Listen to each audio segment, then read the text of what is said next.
The diner went silent the second the lunch tray hit the floor. Mashed potatoes splattered across black and white tiles. Coffee spilled beneath the booths. Forks clattered as stunned customers turned toward the center of the restaurant where a police officer stood smirking beside an older black man wearing dusty work clothes. The man never raised his voice. He never threatened anyone. He simply stared quietly at the food scattered near his shoes while humiliation burned across the room. But what nobody inside that tiny roadside diner realized was that the quiet man reaching slowly toward his jacket pocket carried something powerful enough to destroy careers in less than 5 minutes. Because when the card finally slid across the counter toward the police captain, the captain's knees nearly gave out beneath him. Rain hammered the windows of Rosie's diner while truck drivers and exhausted workers filled the morning booths with quiet conversations. Near the back corner sat Elijah Carter, a broad-shouldered black man in his late 50s wearing faded jeans, toe boots, steel toe boots, and a worn denim jacket. To everyone around him, Elijah looked like another construction worker stopping for breakfast before work. The waitress smiled kindly while refilling his coffee, because he visited every Thursday morning around the same time. Nobody inside knew Elijah actually owned one of the largest private security consulting firms in the country. Earlier, he served in elite federal operations before building a billion-dollar company, advising government agencies quietly behind the scenes. Despite his success, Elijah never abandoned the small diner where he once ate during hard years after returning home from military service. That place reminded him who he truly was before wealth and power complicated life. But this morning would become unforgettable for entirely different reasons. The diner door slammed open as 2 police officers entered dripping rainwater onto the floor. Officer Travis Monroe walked first with the kind of arrogance that made entire rooms uncomfortable instantly. Younger officers respected him because he carried himself loudly and aggressively. Older officers tolerated him because his uncle held a political influence inside the department. Monroe scanned the diner casually before his eyes settled on Elijah, sitting alone near the window booth. Something about Elijah immediately irritated him for no reason beyond quiet prejudice buried beneath years of unchecked authority. Monroe nudged his partner and muttered something that made both officers laugh quietly. Several customers noticed but stayed silent.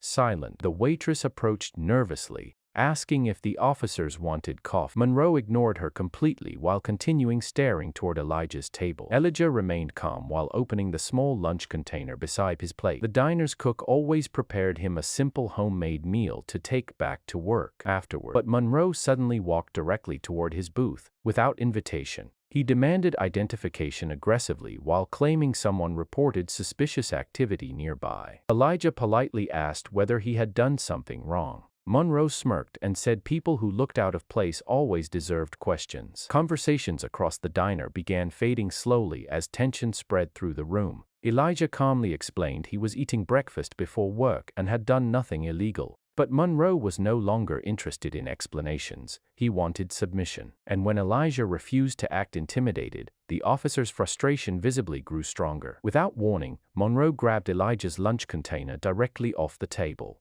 Customers gasped loudly as the officer dumped the entire meal onto the diner floor beside the booth. Mashed potatoes splattered across Elijah's boots while soup spread beneath nearby chairs. The waitress covered her mouth in shock. Monroe laughed coldly and said maybe Elijah should learn some respect when police ask questions. The entire diner froze emotionally. Elijah looked down at the ruined food quietly before lifting his eyes back toward the officer. There was no fear in them, only disappointment, that somehow made Monroe even angrier. He leaned closer, threatening to drag Elijah outside if he kept acting smart. But Elijah simply reached slowly into his jacket pocket. Monroe immediately placed his hand near his holster while customers held their breath. Instead of a weapon, Elijah calmly removed a dark silver card case and slid a single black identification card across the table. At first, Monroe barely glanced at the card. Then his smirk vanished completely, because printed beneath Elijah's name sat federal security clearances so high most local officers never encountered them in their entire careers. Monroe stared harder, thinking it had to be fake. But before he could react, the diner entrance opened again. Police Captain Raymond Keller stepped inside, responding to reports of an escalating confrontation involving one of his officers. Keller walked confidently toward the booth until Monroe silently handed him the card. The moment Keller saw the name, his entire body changed. His face lost color instantly. Captain's knees visibly buckled against the counter beside him as realization crashed through his mind. Elijah Carter was not just some ordinary federal consultant. He was the independent oversight director currently auditing multiple police departments across the state for abuse investigations and misconduct complaints, including theirs. The diner became completely silent except for rain hitting the windows outside. Monroe looked confused, watching his captain suddenly panic. Keller quickly straightened himself before speaking carefully to Elijah with visible respect. He apologized immediately while asking if Elijah was injured. Monroe's expression turned pale, hearing the tone in his captain's voice. The officer finally realized he had publicly humiliated one of the most powerful oversight figures connected to law enforcement operations in the country. Elijah remained seated calmly, while the waitress quietly began cleaning the spilled lunch from the floor with trembling hands. Then Elijah said something that chilled the entire diner. He explained he had purposely spent the past 3 months visiting local businesses, quietly observing officer behavior during community interactions. 4. And unfortunately, today's incident confirmed several concerns already raised in confidential complaints against Monroe specifically. Monroe immediately tried defending himself aggressively. He claimed Elijah acted suspicious and refused cooperation, but multiple customers interrupted at once. Trunk drivers, elderly, and even the diner cook began describing exactly what happened from the moment officers entered the building. Several customers had recorded parts of the confrontation already. Monroe's confidence collapsed rapidly as reality turned against him. Captain Keller looked physically sick listening to witness statements because he understood the situation was now catastrophic. Their department already faced pressure over misconduct allegations. A public humiliation involving Elijah Carter could trigger massive federal review instantly. Meanwhile, Elijah remained composed, which somehow made the tension even worse. He never raised his voice once. He simply watched everyone reveal who they truly were under pressure. Outside the diner, patrol cars soon arrived after radio chatter spread through the department rapidly. Officers gathered nervously beneath the rain, while whispers moved between them. Inside, Elijah finally stood from the booth, carefully adjusting his jacket. He thanked the waitress for always treating people kindly regardless of appearance or status. Then he looked directly toward Monroe. Elijah explained that authority means nothing when respect disappears from it. A badge should protect dignity,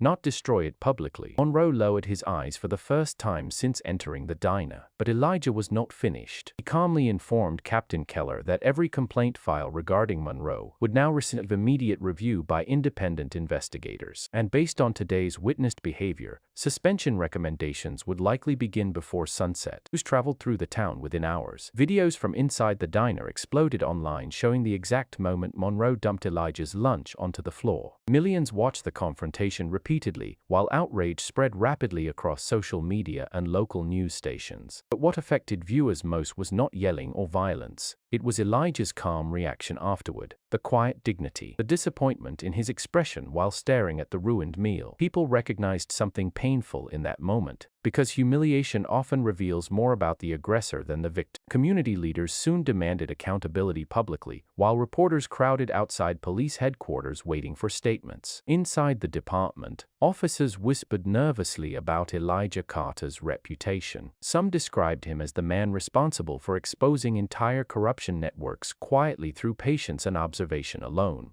Others feared his investigations because he focused less on paperwork and more on culture. How officers treated ordinary people when nobody important seemed present. Captain Keller sat alone in his office replaying diner footage repeatedly. The worst part was not the incident itself. It was recognizing how many officers had slowly normalized Monroe's behavior over time without stopping it earlier. Silence had protected arrogance until humiliation finally became public. Late that evening, Elijah returned quietly to Rosie's diner after media crews finally disappeared. The waitress nearly cried seeing him walk back through the door calmly. Without saying much, Elijah handed her an envelope containing enough money to renovate the entire diner kitchen. He explained the place mattered deeply to him because during difficult years after military service, the owner once fed him for free when he had nowhere else to go. Kindness, he said softly, never disappears completely. It survives quietly in people willing to show dignity even during hard moments. The waitress hugged him emotionally while tears filled her eyes. Days later, Officer Monroe officially faced suspension pending misconduct review while broader investigations expanded throughout the department. But the story no longer belonged only to police scandals or viral footage. It became about something deeper: the danger of judging worth by appearance, the consequences of authority without humility, and the reality that some of the strongest people in a room are often the quietest ones sitting unnoticed in the corner booth. Elijah never cared about embarrassing officers publicly. He cared about truth.